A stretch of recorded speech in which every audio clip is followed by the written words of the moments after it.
मुझे तो आज तक नहीं समझ में आ रहा है कि लोग भगवान पर क्यों श्रद्धा करते हैं। आप अपने कर्मों को संभालिए, फिर अगर रो न पड़ो भगवान की कृपा में तो हमें बताना। कर्म करो खोटे, धर्म विरुद्ध कर्म करो और दोष दो भगवान को, ऐसा कैसे हो सकता है? ऐसा नहीं, ये गलत विचारधारा है। विश्वास करो भगवान तुम्हारे को अनंत माताओं से बढ़कर प्यार करते हैं। बिल्कुल हम अपने हृदय की बात बताते हैं। जहां कहीं कोई सहयोगी नहीं हुआ वहां मेरा भगवान मुझे खड़ा नजर आया। एक एक पल तुम्हारे कर्म का हिसाब होगा, एक एक सेकंड का। ये ऐसे कर्म करो ये हमारा अच्छा हिसाब हो, बुरा हिसाब ये मत समझो कोई देख नहीं रहा। वो देख रहा है जिसको हिसाब करना है, वो देख रहा है। उसके लिए कोई वकील या किसी सबूत की जरूरत नहीं होती। वो सर्वांतर्यामी आपके अंदर बैठे ही देख रहा है।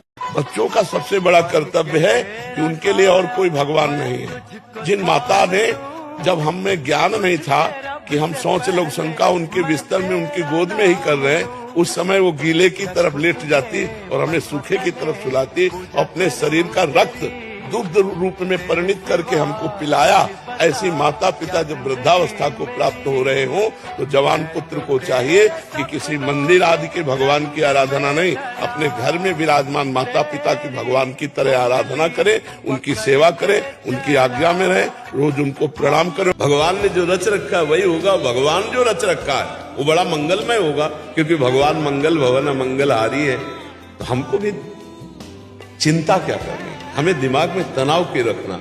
जिसको सपोर्ट दो वो भी आपका विरोध करे, ऐसा मार्ग है। इसीलिए लोग हार जाते हैं कि यार कम से कम हम आपका हित कर रहे हैं, आपका मंगल कर रहे हैं, तो आप हमारा बुरा तो न करो। थैंक यू न बोलो तो बुरा भी तो न करो। लेकिन ऐसा नहीं, वो बुरा करेगा और फिर आपको धर्म में चलना, तभी तो धर्मात्मा हो। तो ये एक गलत बात है कि कोई किसी के दबाववश अपने प्यार को रोक दे। वो प्यार क्या होता है?